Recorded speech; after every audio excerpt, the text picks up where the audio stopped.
Yo guys, my name is GhostX, and today I'm bringing you another Call of Duty 2015 video. So today I wanted to talk about some of the things I'd like to return in the 2015 Call of Duty game. Now I should remind you that we are getting very close to the official reveal date for the game. On the official reveal date of the game, we do get a reveal trailer usually, or sometimes we do get a teaser trailer before the reveal trailer, and then the reveal trailer sometime later within the month. As it's been the trend with past Call of Duty games, usually May 1st we either get the teaser trailer or the full-on reveal trailer. As in the case with Infinity War games, we get the teaser trailer on May 1st and then we usually get a reveal trailer at the end of the month. But since this has been a Treyarch game, usually the Treyarch games are revealed on May 1st, so that's when we can look out for a official reveal trailer. Now, inside the within the actual trailer itself, we should be just getting single-player campaign footage, probably cinematics, something like that, but we're not going to get anything on multiplayer till at least August, so that's something to bear in mind.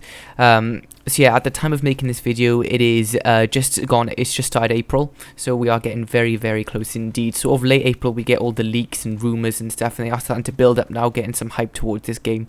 Now, so far, we have gathered that it's pretty much going to be Black Ops 3. That's not 100% confirmed, of course, but from what we're going on, that looks like the most likely or plausible actual name for the game, and it probably will be a direct sequel to Black Ops 3. Now this confuses me a little bit because if you've actually played the Call of Duty Black Ops 2 campaign, the end of the campaign, you actually have multiple endings. So there's not just one ending, there's a couple of different endings with different cinematic stories within each ending.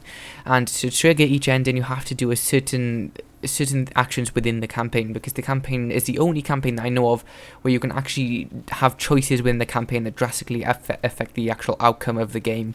So there can be certain things you can do, like for example, Alex Mason, who is David Mason's dad within the story, you can actually keep him alive by shooting him in the legs in the mission where you're supposed to kill him, and you keep him alive, and then there's actually a cutscene at the end where they both meet, David Mason and Alex Mason, which is quite cool. But that's where it confuses me, is because there's multiple endings. So how can a story continuation or a sequel happen? You'd have to pick one of them endings, or if you got a profile from Black Ops 2, maybe it'll take the ending you had from there, and then that'll progress to a certain beginning. Maybe you'll have different beginnings. I just can't see how that's going to work. So that's just my viewpoint on the campaign for Black Ops 2. I'm not sure how they're going to do a sequel there. If it is a sequel, it'll more likely be a prequel or something set somewhere else within the Black Ops storyline. That's my most bet on there. But I think it'll either be called Black Ops 3 or Black Ops something. Like, I'm thinking maybe Black Ops Legacy or something like that, because there was a Call of Duty Legacy leak. But I did talk about this in my last Call of Duty 2015 video. If you missed that, there should be an annotation on screen later to redirect you to that, and also it's on my channel for you guys who want to have a look at that. So anyway, basically we're going to talk about some of the stuff I'd like to see in this game.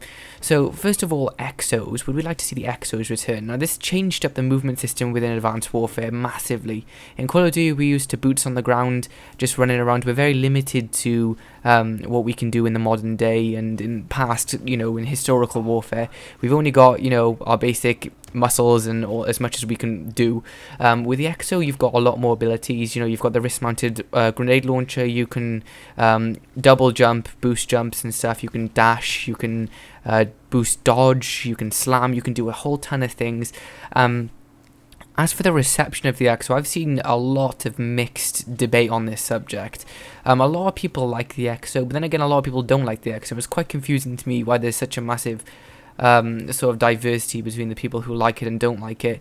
I mean, in Advanced Warfare, there is an option to play without the EXO. That's called the Classic playlist. However, it's pretty barren. There's no one on there. And my theory for this, well, the actual answer for this really is purely because the maps were designed for the EXO. They're very vertical.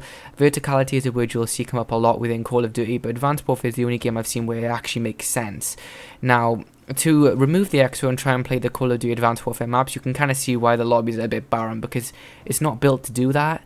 The option is there, but it's not what the maps are made to do. They are designed for the EXO and built with the EXO in mind. Remember, they're all futuristic maps as well, set within the 2050 sort of era. But ask for the EXO returning. I would actually rather them do something different. I like the EXO, I actually really do, but I think what they should do is either modify the EXO drastically so that it's not the same movement system within Advanced Warfare, not just a copy and paste, but I wouldn't necessarily like to see the old style back, mainly because I've gotten so used to the EXO, I wouldn't like to go back. Don't get me wrong, I like the old movement system, but if I wanted to play the old movement system, I would just go back to Call of Duty Ghosts. There's still enough players on there to play it. It's still a good game, so is Black Ops 2. I think it is time for a movement reboot, and I'm glad Advanced Warfare did what they did with the EXO, but I wouldn't like to see that return. What I would like to see is something different. Now, the biggest rumour we've got on the movement system at the moment, which comes from insiders within the Call of Duty machine, is Titanfall-like movement. If you haven't played Titanfall, I did do a lot of videos on this game, because it is a good game, but it did die out very quickly because there's just not enough persistence to it, and that's the problem with a lot of games these days, and it is something that Call of Duty never suffers from because it's such a good franchise. They do it properly, the progression is right, the persistence is there, there's always something for you to aim for. Now, that's obviously something I would really like to return in Black Ops 3 or COD 2015, whatever you want to call it. World at War 2, extremely unlikely there's going to be like that. It's going to actually be World at War 2, but, you know, it's nice to think and hope. Although, saying that, World War 2 would mean definitely no EXOs. But that is something that I'm willing to give up for a World War 2 game. It's just something we haven't had in a while. But it is something I can see why they haven't actually put it in the franchise for a long time, because it just limits you too much on technology, and I can see, you know, that's the developer's argument, but then again, that's an excuse not to make one. You can kind of see it from both points of view, where there hasn't been a historical warfare game in a long time for Call of Duty. But yeah, with the movement system, Titanfall had a very unique movement system. It was basically similar to the Advanced Warfare's boost jump you had, but it was a small boost. It was a little boost in the air, and there was no dash in. So you didn't have the side-to-side movement, you didn't have the slam, you didn't have any of those quick lateral movements. It was literally just up in the air and land softly. But the most unique thing about Titanfall is the wall running, because if you boost up into a wall at the right angle, you can actually wall run along that wall, which is pretty cool, and there are rumours that wall running will be in Call of Duty 2015 as well as Titanfall, like jetpacks. That would be cool, I'm not going to lie, but Advanced Warfare did get a lot of flack saying it was a copy of Titanfall. Now, I have no idea why I had that kind of flack, because there's nothing like Titanfall, apart from the fact it's set in the future, so... But there you go, that's just some people for you. They think, you know, oh, future, they're both the same game. They've been calling Advanced Warfare Halo, for God's sake, it's ridiculous. But still, I would like to see something like that rumour, you know, a Titanfall-like movement system within a Call of Duty game. I would like that, and I've got no problem with that. I like games copying each other because it means that you get something good from one game and you put it in another game. There's nothing wrong with that. I mean, you know, it's not copyrighted. You can't copyright a movement system. That's like copyrighting the first-person shooter genre. You can't do that, otherwise pretty much every first-person shooter would be in debt.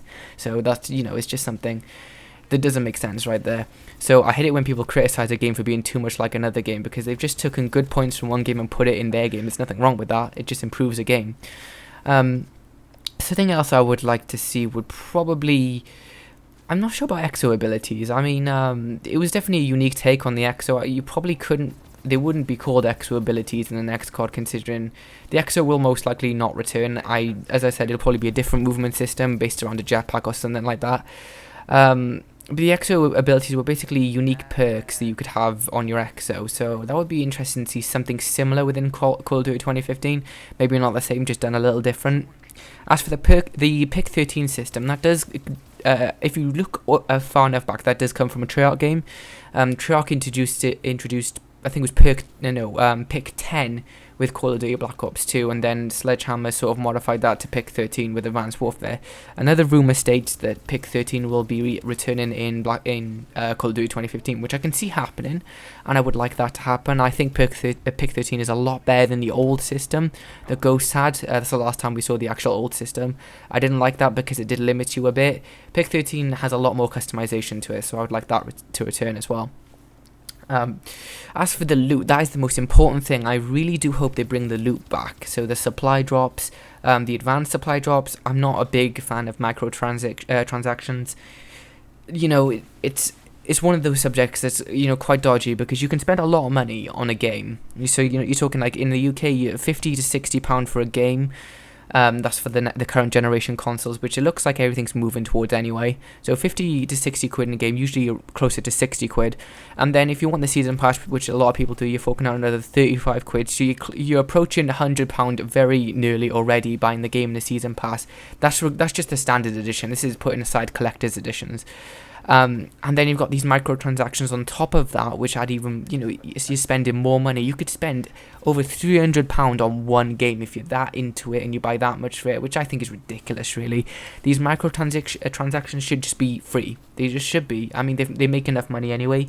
Activision they are rolling in it with the Call of Duty franchise. They do not need that kind of money. While there are other games out there offering DLC for free. Just look at Titanfall. They gave all their DLC away for free recently. You can download it right now off Origin if you're on PC, or the Xbox Game Store if you're on Xbox. It's you know, I don't get it. There's no microtransactions. That has to be removed unless they're free. That's what I think. That's my personal opinion on that. But as for character loot, that has to return. I would very much like to see supply drops in the Elite, Enlisted, Professional. All of that, I really do like it. And the weapon variants, they do change things up. You know, it adds a ridiculous amount of weapons into the game, and it gives you more reason to keep playing the game to try and earn weapons you really want. Like, oh, I want that AK-12 RIP, I want that HBR A3 Insanity, I want that Obsidian Steed. You know, it's something to aim for. It's something within the game that makes you want to play it more. So that's something I also want to see. As for score streaks versus point streaks versus kill streaks, I prefer score streaks. They reward you for the objective, and I do think Advanced Warfare got a lot of this right, and that's why I want to see a lot of it return in Black Ops 3, just done differently with a Treyarch Spice. You know, they want to move it up the way they want to do it, and you know, that's going to be interesting. So we'll get official news very soon, guys, so hold on out for that, and I'll do a video when I get some real official news. So thanks for watching, guys, and I'll see you on the next video. GhostX out.